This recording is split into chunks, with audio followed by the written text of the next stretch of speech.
ආයිබෝවන් cooking හට්ටල්ගේ YouTube channel එකට අදත් ඔයාලව ආදරෙන් පිළිගන්නවා. මම අද ඔයාලට අරගෙන ආවේ රසම රස බයිට් එකක් හදාගන්න රෙසිපි එකක්. මම මේ බයිට් එක හදාගෙන තියෙන්නේ අලු කෙසෙල් වලින්. දැන් අපි බලමු මේ බයිට් එක හදාගන්නේ කොහොමද කියලා.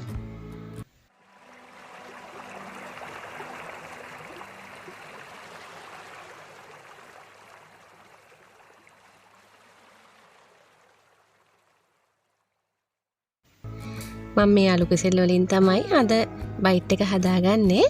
මුලින්ම මම අලු කෙසෙල් ගෙඩිය කපා ගන්න කොහොමද කියලා ඔයාලට පෙන්නන්නම්. මුලින්ම මේ වගේ කෙසෙල් ගෙඩිය අරගෙන කොන් දෙක දෙපැත්තෙන් කපලා අයින් කරගන්න. අපි මුලින්ම මේකේ පොත්ත අයින් කරගන්න ඕනේ. පොත්ත අයින් කරගන්න ගොඩක්ම පහසුයි. මෙන්න මේ විදිහට ගොඩක් ගැඹුරට නැතුව පිහියෙන් තුනීරවල් මේ විදිහට කෙහෙල් ගෙඩිය ඔයාලා ඇඳ ගන්න.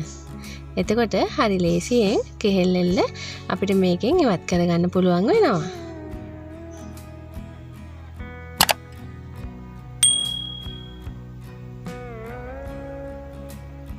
මම දැන් ඔයාලට පෙන්නන්නම් කොහොමද අයින් කරගන්නේ කියලා. මේ පේනවා නේද? හරිම ලේසි. මේ විදිහට සේරම කෙසෙල් ටිකේ පොතු ටික අයින් කරගන්න. පොතු අහක් කරගන්නත් එපා. පොතු අපිට තෙල් දාන එකකට ගන්න අරන් තියාගන්න පුළුවන්. සුද්ධ කරපු ගමන් කහට පිපෙන හින්දා මේ වගේ වතුර එකකට දාගන්න.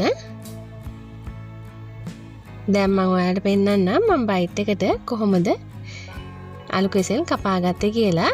මෙන්න මේ විදිහට හීනි පෙති තමයි මම කපාගත්තේ. ඔයාලට කැමති ෂේප් එකකට කපා ගන්න පුළුවන්. ගොඩක්ම හීනියට කපා ගන්නවා නම් මොන විදිහට කපා ගත්තත් ගොඩක්ම හීනියට කපා ගන්නවා නම් ඔයාලට ඉක්මනින්ම බෙද ගන්න පුළුවන්. මෙන්න මේ ප්‍රමාණයේ කෑලි වලට තුනියට කපා ගන්න. දැන් මම කෙසෙල් වලින් භාගයක් මේ විදිහට රවුම් පෙති කපා ගත්තා. අනිත් කෙසෙල් ටික මම දිග පෙති වලට කපා ගන්නවා හීනි තීරු විදිහට. ඔයාලට මම කලින් සඳහන් කළා වගේ කැමති විදිහකට මේක කපා ගන්න. වැදගත් වෙන්නේ හීනියට පෙති කපා ගන්න එක විතරයි.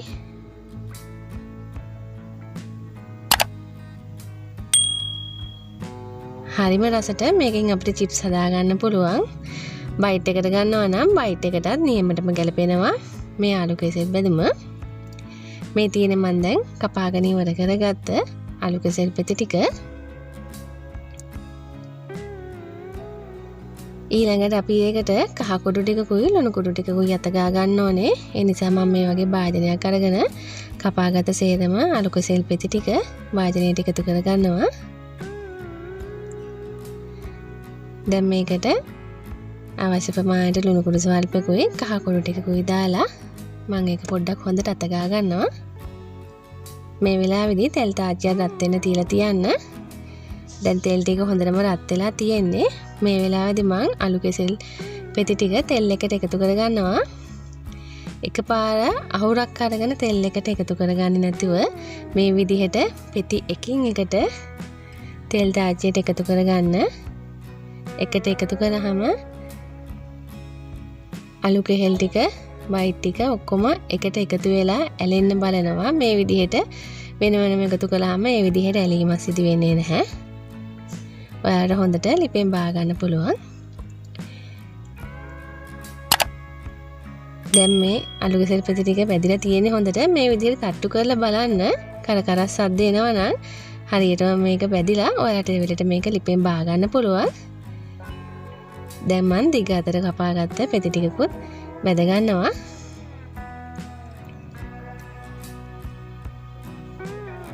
මේ විදිහට ඔයාලා සෝදානම් කරගත්ත සේරම අලු කෙසෙල් පෙති ටික කපා ගන්න. හරිම රසයි, පෙනුමත් ලස්සනයි.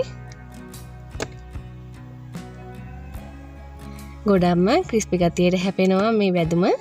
ඔයාලට බයිට් එකට ගන්නවා නම් බයිට් එකට කදිමට ගැලපෙනවා. ඒ වගේමයි අලු කෙසෙල් වැඩිපුර තියෙන වෙලාවකට ගෙදර පොඩිත්ව ඉන්නවා නම් එයාලට මේක හදලා දෙන්න. මා රස වැඩි කරගන්න මේ වෙලාවේදී මේකට ලුණු කුඩු ටිකකුයි මිරිස් කුඩු ටිකකුයි උඩින් ඉහ ගන්නවා. ඉතින් මේ තියෙන්නේ මම අද හදාගත්ත අලු කෙසෙල් බයිට් එක ආරාධනා කරනවා මේ වීඩියෝ එක ගැනත් ඔයාලගේ අදහස් තියන්න කියලා. වීඩියෝ එකට කැමති නම් ලයික් එකකුත් දාන්න අමතක කරන්න එපා. ඔයාලා හැමෝටම සුබ දවසක්.